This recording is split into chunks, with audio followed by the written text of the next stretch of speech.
La parole de Dieu déclare dans Proverbe 4, le verset 23, « Par-dessus tout, surveille ton cœur, car il est la source de la vie. » Tu te demandes bien pourquoi je commence par ce verset. Je te laisse découvrir. Bonjour, j'espère que tu vas bien. Bienvenue dans le témoignage. Aujourd'hui, nous sommes avec une servante de Dieu. Moi, je l'appelle ma star. Voilà, parce que c'est une star, quoi. Vous avez vos stars dans le monde, moi j'ai ma star en Jésus. Voilà. Une servante de Dieu qui nous fait du bien, qui vraiment édifie cette jeunesse, qui marque son temps par la grâce de Dieu. Et je vous laisse découvrir.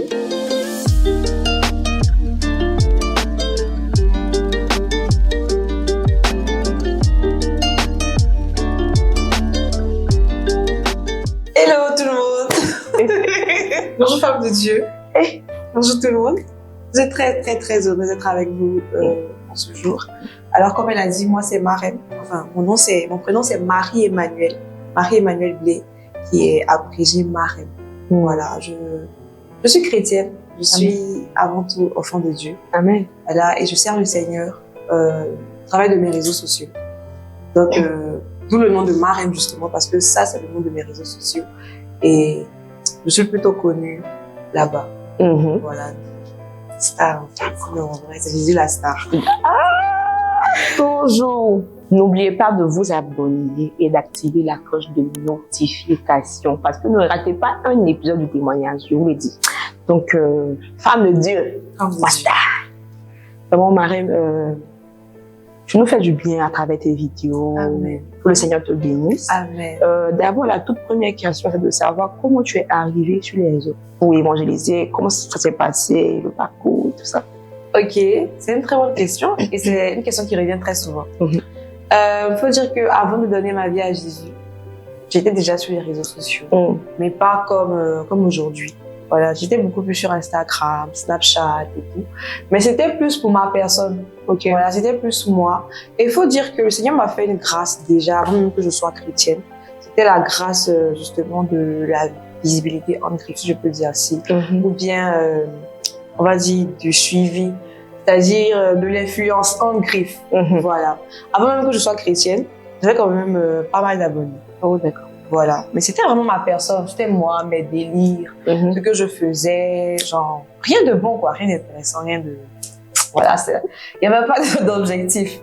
Voilà. Et quand j'ai donné ma vie à Jésus, petit à petit, j'ai commencé à découvrir, en fait, justement, cet appel-là. De vraiment parler de Jésus sur les réseaux. Tout le monde parle de Jésus sur les réseaux, c'est vraiment très normal, mais il y avait encore un plus. Voilà, il y avait encore un plus. Et j'ai compris que l'influence que tu m'avais donnée, c'était pas pour moi, c'était pour lui, en fait. Gloire à Dieu. Donc, ça fait que quand j'ai compris ça, tout est parti, en fait. Gloire à Dieu. Voilà. Moi, j'aimerais savoir quelle est ta cible sur les réseaux. Qui tu influences, qui tu veux toucher. Est-ce que c'est les femmes, tout le monde, les mamans, les théâtres, tu vois? Ok. C'est qui ta cible? En vrai, même déjà, j'aime pas trop le thème influence. Ça me fait un peu bizarre, en vrai. Mais... mais je veux dire que, déjà, faut savoir que chaque réseau a sa cible. Voilà, ce que je fais sur Facebook, pas forcément ce que je fais sur Instagram. Même si on peut avoir souvent les mêmes contenus. Mais voilà, Instagram, c'est beaucoup plus la jeunesse. D'accord. Voilà, c'est vraiment plus la jeunesse. Et Facebook, c'est un peu de tout le monde. Voilà. Mais l'objectif, en fait, que ce soit vieillard, jeune femme, jeune homme, enfant, l'objectif, c'est de toucher une personne au travers par le Saint-Esprit, par les posts. Voilà. Et chaque post a son effet. Donc, aujourd'hui, l'objectif peut être de toucher la jeunesse de 20 à 40. Après, ça peut être les ados de 16 à 18. Ça dépend du message, ça dépend de ce que ça peut être. Gloire à Dieu, gloire à Dieu. Donc, quand on sait que tu es dans le témoignage, tu peux apporter un témoignage. Aujourd'hui, ton témoignage parle des blessures de l'âme. Voilà, je vais te demander, qu'est-ce qui t'a blessé autant que Jésus est venu réparer? Dis-nous, toute femme de Dieu. Ok. Donc, effectivement, aujourd'hui, nous allons parler des blessures intérieures, des blessures de l'âme et tout ça. Voilà, c'est rien de compliqué. Ne pensez pas, genre, non, c'est simplement ce qui est arrivé et qui a brisé ton cœur et qui a eu des répercussions, en fait, suite à personne. Effectivement. Tout de toi, en fait. Donc, voilà, on était il y a, je pense, 3-4 années de cela. J'étais convertie, j'ai accepté Jésus et j'ai rencontré un homme. Vous savez, le genre d'homme, bel homme, charismatique. Il sait faire. Vous voyez le genre. Le genre des femmes. Effectivement. Tu vois, et donc, bon, à première vue, en fait, vas-y. Moi, déjà, quand je vois une personne, tu sais de calculer la personne, voilà, tu sais de voir, c'est chrétien, pas chrétien. Quand c'est pas chrétien, on met déjà une croix rouge, en fait, et tout, tu vois. Et donc, moi, je rencontre la personne dans un cadre même vraiment qui n'était pas. C'était vraiment de l'imprévu. On se rencontre. Et systématiquement, il y a un coup de foudre. Alors, il y a un coup de foudre, mais la personne, en fait, n'est pas chrétienne. Enfin, elle est chrétienne, mais on va dire que, tu vois, non? Je connais le Seigneur, genre, ça que Dieu s'appelle Dieu. Je vois un peu. Voilà, c'est rien d'autre que ça, quoi. Bon, voilà, on garde le contact le même jour et on commence à parler. On commence à bien parler, on parle bien. Et vraiment de manière très accélérée, ce qui n'était pas de mes habitudes. De manière très accélérée. D'ailleurs, même le verset de départ, c'est vraiment un très bon verset parce que je n'ai pas gardé mon cœur. Je n'ai pas su garder mon cœur. Voilà. À la rencontre de la personne, systématiquement, j'ai baissé mes gardes. J'ai baissé mes standards. Parce que, en tant qu'enfant de Dieu, normalement, quand tu rencontres une personne, tu vas te demander qu'est-ce que cette personne fait dans ma vie. Exactement. Pourquoi elle est là. Et quand surtout, elle n'est pas chrétienne. Mais il n'y avait pas encore cette maturité-là. Voilà. En fait, qu'est-ce qui, selon toi, t'a fait baisser la garde? Genre, je vais dire que ma chair était tellement stimulée. Quand la chair est tellement touchée, en fait, que tu ne prends pas les conseils de l'esprit, la chair va dominer. Je vois. Donc, ma chair a tellement aimé ce qu'elle a vu que, bah, écoute, même quand l'esprit a parlé, c'est « Ah, on jette ». La fameuse phrase. Franchement. On jette. Et puis, voilà, le chaos est arrivé, quoi. Donc, je continue. Donc, on se parle 1 jour, 2 jours, 3 jours, le film passe. Vous savez, les débuts, là, tout est rose, ça va, crème, on a l'impression qu'on se connaît depuis des années. C'est le flirt qu'il y a eu, en fait. Et donc, on décide de voir la semaine prochaine, la semaine qui a suivi. On s'est vu un samedi, on se voit samedi prochain. Donc, systématiquement, ok, j'accepte, on se voit. Là, c'est comme, il n'y a pas eu de, en fait, de drague en mode, on se met ensemble. C'est parti systématiquement. Première fois, on se voit, premier resto. En même temps, on part au lit, en fait. Ce qui n'était jamais de mes habitudes. J'ai fait le monde, j'ai fait la vie et tout, mais j'avais jamais fait ça auparavant. Déjà, je suis chrétienne. Là, c'est le premier pas. Et genre, dès qu'on se rencontre là, en même temps, on mange rapidement, quand on parle tellement bien, on s'oublie et puis voilà. Je suis la personne dans ses délires. Et là, genre, je te demande, quand tu rentres à la maison, tu te demandes, mais qu'est-ce que j'ai fait? Genre, mais bizarrement, au lieu de te rétracter, au lieu de genre te dire que bon, vas-y, je me répands et c'est fini, c'est terminé, je me répands, mais je ne coupe pas les liens. Donc, je reste là en fait. Apparemment, j'ai aimé. Ok. Voilà. Je vois. Mais à ce moment-là, est-ce que tu entends la voix de l'esprit? Est-ce que tu entends la voix de l'esprit te dire? Et puis tu te dis non, il ne veut pas le dire. Si ça là, l'esprit va parler. Ça là, tu sais que ce que tu as fait là, c'est pas faux. Mais effectivement, l'esprit a parlé. C'est vrai que mon intimité avec le Saint-Esprit n'est pas pareil qu'il y a des années. Mais je savais que le Saint-Esprit était attristé en moi. Je savais et je savais clairement parce que faut dire qu'il y avait déjà eu un problème avec l'électricité quand je donnais ma vie à Jésus. Donc, j'avais vraiment passé un bon moment sans faire ça. Et quand je suis retombée, bah, ça a été, tu as cassé quelque chose. Tu as cassé quelque chose. Bah, écoutez, un appel, deux, j'avais 203, et c'est pour ça que ça continue, en fait. Et donc, on se lance justement dans cette relation qui est passionnante, envoûtante, en fait. Et là, vie de prière terminée, vie de méditation terminée. Je vis bien la vie, là. La vie du monde. Oui, je vis bien la vie. Quand tu veux pécher, il faut bien pécher. Donc, c'est dans ça que j'étais, en fait. Voilà. Voilà, bon, je continue à partir à l'église et tout, mais en vrai, j'ai décidé de me mener, aller jusqu'au fond, au nom de quoi? De l'amour. Au nom de l'amour. C'est-à-dire, moi, j'ai décidé de baisser mes standards pendant que lui, il gardait ses standards. C'est-à-dire que lui n'est pas converti. Voilà, il vit la vie qu'il veut, c'est moi qui traîne, c'est moi qui dois le suivre, en fait. Pas moi le contraire, mais c'est moi qui le suis. Mais est-ce que là, actuellement, est-ce que je veux dire, te sentais mal? Est-ce que tu avais, genre, Des remords. des remords, tu te disais, ou bien tu disais, non, tu avais carrément éteint l'esprit, ou bien tu avais quelquefois... Parce que souvent, même quand tu pêches, l'esprit te dit, un moment, tu sais, reviens, genre, oui. reviens. Ce qui se passait, c'est que, effectivement, il y a eu des moments où l'esprit parlait, où je sentais que vraiment, il fallait que je revienne.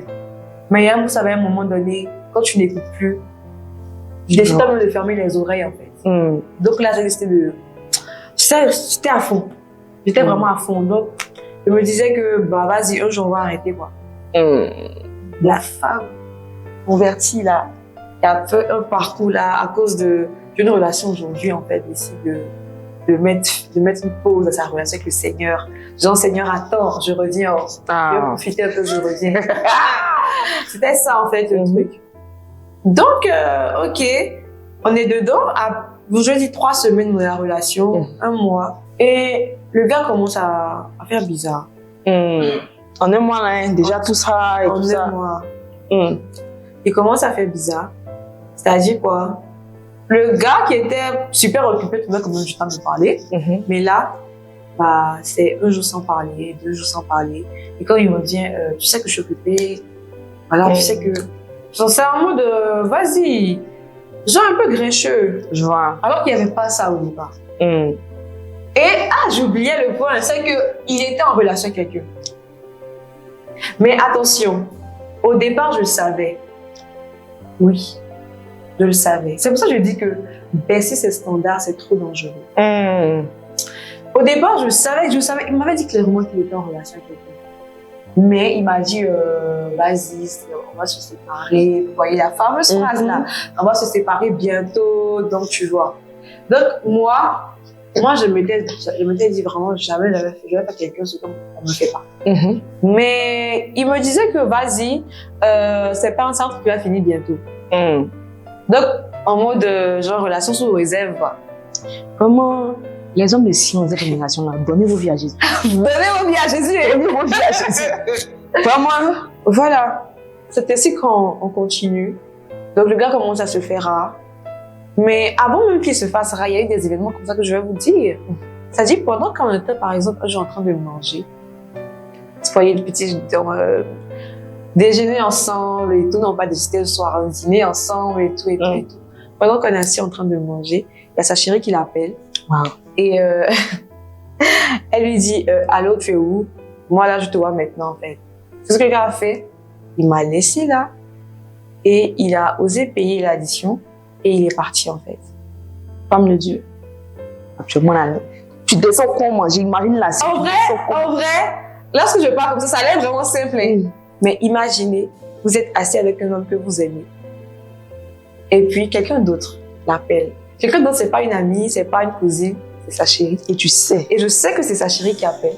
Et il me dit, écoute, vraiment, je suis désolée, tu sais que c'est pas ce que je veux et tout, mais quand même, il part. Imagine comment tu te sens. Et tu es seule là sur la table du restaurant avec les serveurs, la rapure. Même pas à peine on voit la nourriture.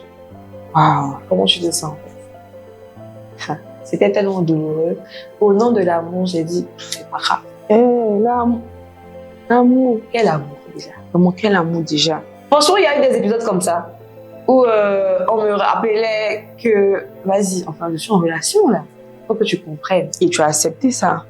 À un moment donné, justement, je lui ai dit, bah, quand il a commencé à faire un peu bizarre et tout ça, je lui ai dit, bah, écoute, moi, je suis fatiguée de vivre dans ça.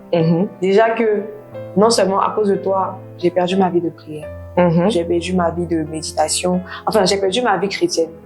Et puis, en plus, tu me fais vivre, en fait, quelque chose que même dans le monde, je ne vivais pas. Clairement. Quand j'étais vraiment la personne. J'étais the person, en fait. C'était moi, là. C'était moi. C'était moi. Avec la personne. Et là, je suis en 2e position, en train de lutter une place que, bah, je vais jamais, parce que je ne pourrai jamais se marier, toi et moi. Donc, le gars me dit, ouais, mais on avait déjà parlé au début, et je te dis je vais la laisser et tout, et tout, et tout. T'inquiète, donne-moi encore du temps. Je lui ai dit, écoute, moi, je suis plus dedans. Parce que tu disparais, tu réapparais comme tu veux. Quand je t'appelle, tu me dis, mais tu sais que je suis occupée, à peine tu repars encore. Tu me laisses en plein. Je me fais des choses, en fait. Et pourtant, c'est normal. Au nom de quoi l'amour? Et à chaque fois qu'on se voit, en fait, tu es toujours prêt, comme à m'envoyer au lit, en fait. C'est ça le mal. C'est que, quand, en fait, tu me donnes pas de ton temps, tu me donnes pas de ce que j'ai besoin, mais quand toi, tu as besoin de quelque chose, quand on se voit, il n'y a jamais une fois on s'est vu, on a juste parlé, genre, vite fait. Non. En fait, c'était un fils du diable. Oui, oui. Vraiment, c'était un fils du diable. Donc, bah, écoute, à un moment, tu te sens rabaissé, tu te sens humilié, tu te sens, en fait, on te donne pas la place de reine, en fait, que tu dois avoir, et tout. Donc, bah, je lui ai dit, écoute, je te donne tel délai. Si tu n'as pas laissé la dame, enfin, et puis en plus, c'était une dame. Oui, parce qu'il était un peu plus âgé que moi. Ne sortez jamais avec les hommes qui viennent, les hommes messieurs qui viennent et puis ils disent non, tu sais, je veux laisser la soeur pour te suivre. Jamais. Assurez-vous qu'il soit seul. Créature merveilleuse, le Seigneur t'aime pardon. Franchement. Pardon. Donc voilà. Et il me dit, vous savez, quand je lui ai dit ça, il m'a dit quoi? Il m'a dit ok. Genre, vas-y, ok. Ah, vas-y, ok. D'accord. Donc je lui ai donné quelques jours, une semaine par là. Et puis, vous savez, le jour là, je lui ai donné le jour, je lui ai donné tout. Le jour, c'est moi qui l'appelle. C'est-à-dire, pendant ce temps-là, il ne m'a pas parlé du tout, on ne s'est pas parlé. Et le jour encore, c'est moi qui l'appelle. Et moi, j'appelle, je lui dis, genre, c'est comment? Je t'ai parlé par rapport à quelque chose. Il me dit, ah, ouais, j'avais oublié. Wow. J'avais oublié. Et puis, je lui dis, donc, bon, vas-y, c'est ça, bon, moi, je suis dans ton histoire. Il me dit, ok. En fait, imaginez. Oui. Comment tu te sens? Attends, tu es sérieux? Genre, ok, vas-y. Wow. Genre, tu veux partir par quoi? C'est fort, hein? Ah. J'étais là, je n'arrivais pas à croire. Déjà, ma relation avec le Seigneur bafouée, mes standards baissés, mon corps utilisé. Et là, tu me dis, genre, si tu veux partir par. Waouh! En fait, tu te dis tout ça pour ça. Tout ça. C'est-à-dire, si au moins, en fait, c'est pas le bon exemple, mais je veux dire, si au moins tu fais tout ça et puis à la fin on te dit, tu es la reine que tu penses être, viens, on se donne la place, c'est toi que tu choisis, ça valait au moins 1% de la peine. Wow. Mais là, imaginez comment je me sens en fait. Ah. Et là, c'est pas le pire. Donc là, je me sens mal. Franchement, imaginez déjà ce boumé là que tu as. Vraiment, moi-même, je suis là comme ça, je pense même, je ne peux pas trop penser. Okay. Parce que j'imagine pas le boumé. Ah oui, c'était tellement fort. Comment est-ce que je me sentais? Franchement, il n'y a pas de mots pour décrire comment je me sentais. Enfin, j'avais perdu goût à la vie. Je me suis dit, attends, c'est donc ça en fait. C'est genre tout ça. Enfin, en vrai, je t'attendais à quoi? Mais même ça, il y avait quand même le respect. Je méritais quand même un minimum de respect. Quand même. Il n'y avait pas eu ça. Et vous savez, c'était un grand manipulateur. Parce que je me remettais très souvent la faute en fait dessus. Et c'est quand tu commences à parler comme ça, je me dis, vas-y, bon, c'est pas grave. Je dis, c'est moi. C'est moi qui dois patienter, c'est moi. En fait, il dit encore, c'était vraiment un fils du diable. Il avait détruit ta vie. Détruit ma vie, son vrai visage. Vraiment. Wow. Et c'était comme ça que ça s'était passé. Et donc, justement, vous savez quoi? Le même jour qu'il m'a dit, ok, c'est fini, il m'a plus parlé. Je dis même pas. Genre, en fait, moi, j'espérais encore qu'il me rappelle et me dise, en fait, tu vois, non, vas-y, j'avais pas la tête. Rien. Silence radio. Silence radio. La vie continue. Statut. Vas-y. Il passe la go. Waouh. Et toi, comment tu vis tout ça en fait? Comment au quotidien tu le vis? Écoute, c'est le paranoïa en fait. Quand tu te rappelles des scènes, tu te rappelles ce que vous avez fait? Tu te rappelles? Oh Jésus. Tu t'es dit, attends. Et puis même, genre au premier soir, première fois, on se voit en même temps. Ce que j'avais jamais fait dans le monde en fait. C'est un témoignage que mes proches vont savoir maintenant. Bienvenue. Beaucoup de personnes ne savaient pas. En exclusivité sur le témoignage. Ah oui. Donc, C'était comme ça. Donc, chaque jour qui passait, c'était vraiment cauchemardesque. Mais vas-y, essaie de s'accrocher. Essaie de revenir au Seigneur petit à petit. Et un jour, un mois, juste un mois passé. Un samedi. Nous sommes en train de regarder les statuts d'une connaissance à nous deux. Et je vois le gars à la mairie